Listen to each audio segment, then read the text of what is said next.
So in today's video, I'm going to discuss about what are conferences.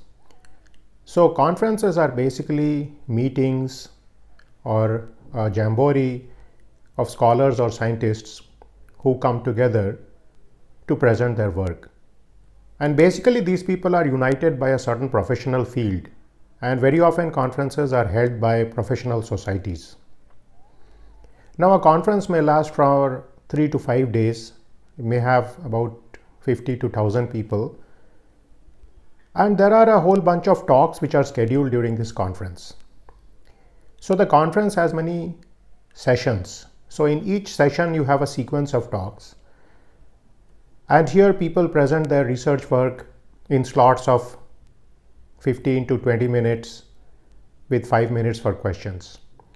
So in my field, for example, the sessions may be titled like Dynamics 1, Dynamics 2 session, or Flight Mechanics sessions, and so on. Now there are sessions which are also much longer, and these are typically known as keynote or plenary sessions. And in these sessions there are some top experts in the field who come and present their vision about a particular broad subfield of the research field. We also see that conferences are typically held in nice venues, and basically a lot of people come from around the world or around the country to take part in these conferences. Now at the conference venue, which are typically hotels or they may be held at universities or research institutes, the conference provides you with a venue, a set of rooms where there are computers and projectors where you can present your work and where the audience can sit and ask questions. Each session is basically supervised by somebody known as a session chair, and he or she will basically try to keep the timing of the conference on schedule. And in many conferences they basically say a few words regarding the speaker before he or she starts his presentation. So it's very important in a conference that the schedule is kept properly and the people do not go beyond their given time. Now to go to a conference, you need to pay a registration fee. So most of the expenses of the conference are met by the registration fee, and besides this there are also some corporate sponsors. For example, conferences I go to may have sponsors like Boeing and so on. So basically for the registration fee there are some discounts for students, for speakers, and for members of the professional societies which are conducting the conference. Now in return for this registration fee, the conference provides you with the venue for presenting your work, for meeting the colleagues from your field, as well as in many cases they provide you with the food such as lunch, breakfast, and dinner. There is also sometimes a conference reception where a lot of people get together and have discussions. So this reception typically is a good place to meet people. Now there is a lot of cost in going to a conference.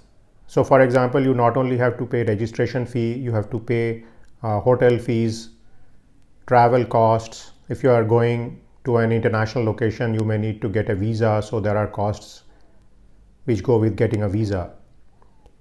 So basically this funding typically comes from research grants, or in some cases you can get money from the universities or like governments. Especially if you are a student, then you may have various sources of funding for the conference. Now there are people who think that conferences are junkets and they are being held in all these fancy locations, but the reality is that they are an excellent place to communicate with researchers in your field and also to develop a network in terms of research. So also, just because the locations are nice places such as Las Vegas, New York, Hong Kong, Singapore, Goa, and so on, does not mean that this is being done for fun. The primary reason for having these locations is that they have a lot of hotels, and so the conference can be scheduled at one of these locations at a lower cost, probably during the off-season time, and they also have excellent flight connections from around the world and the country. So basically people can fly into these locations. So that's one of the reasons conferences tend to be held in nice locale. And one more thing is conferences act as a break from the drudgery of monotonous research. And many researchers have this one place where they can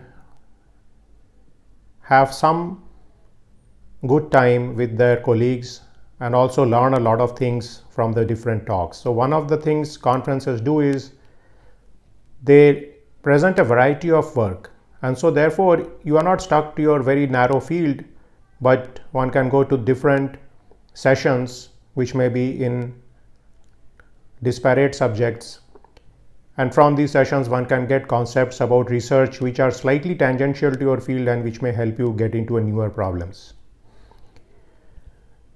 Now, one more thing about conferences is that they are a source of the very latest work which is going on in the field. So in many fast moving fields such as computer science, going to conferences is very important, because whatever is published in journals may be 2-3 years old by the time it gets published.